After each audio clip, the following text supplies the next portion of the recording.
Hello everyone, welcome to Gurukul Solutions. फेरि पनि हामी सेयर्सको पार्ट 3 लिएर आइसकेका छौँ। म हजुरहरूको मेन्टर सन्तोष आचार्य। सो पार्ट 2 मा हामीले सेयर्सको बेसिक्स पार्ट 1 र पार्ट 2 गरेर त्यसको बेसिक्स लिएका थियौँ।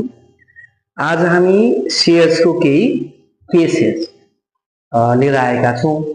भाइ बहिनीहरू एक्जामको मुख छ, मलाई पनि धेरै प्रेसर छ, विद्यार्थीले पनि कति धेरै प्रेसर छ, आई क्यान अन्डरस्ट्यान्ड। अब रुममा छु, अलि बेसीको छ,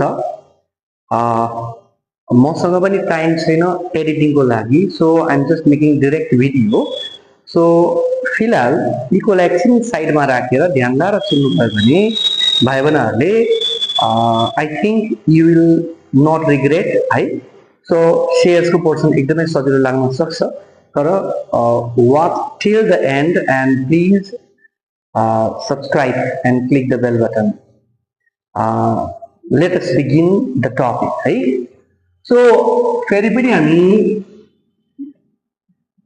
issue of shares for cash. भाइ बहिनीहरूले सेयर्सलाई सजिलो तरिकाले बुझ्नको लागि फेरि पनि म केही बेसिक कन्सेप्ट फेरि पनि आफ्टर पार्ट 2 म दिन गइराखेका छु। सो बेसिकली कुनै पनि कम्पनीले किन सेयर बेच्छ यो बुझ्नुभन्दा अगाडि हामी स्वयं आफूले आफूलाई एक्जाम्पलमा राखौँ। सपोज मलाई पैसाको निकै गाह्रो छ, so how can I collect the amount that I'm in need of है। मलाई पैसाको आवश्यकता छ, मलाई आवश्यक परेको पैसा चाहिँ म कसरी जुटाउँछु त। I have either two options है, either I will sell my property और I will take the loan. कि त म सम्पत्ति बेच्छु या त म ऋण खोज्छु।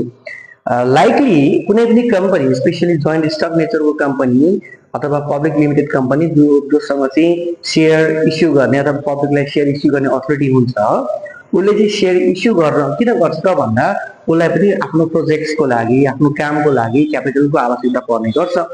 अब त्यसको लागि चाहिँ इदर उसले चाहिँ ऋण लिनुपर्ने हुन्छ या त उसले सम्पत्ति बेच्नुपर्ने हुन्छ। अब यो सम्पत्ति के हो त? सम्पत्ति भनेकै सेयर्स हो। अब यसको बारेमा फर्दर डिटेलिङ चाहिँ मैले पार्ट 2 मा गरिसकेका छ। भाइ बहिनीहरूले you can recall the part 2 for other details है।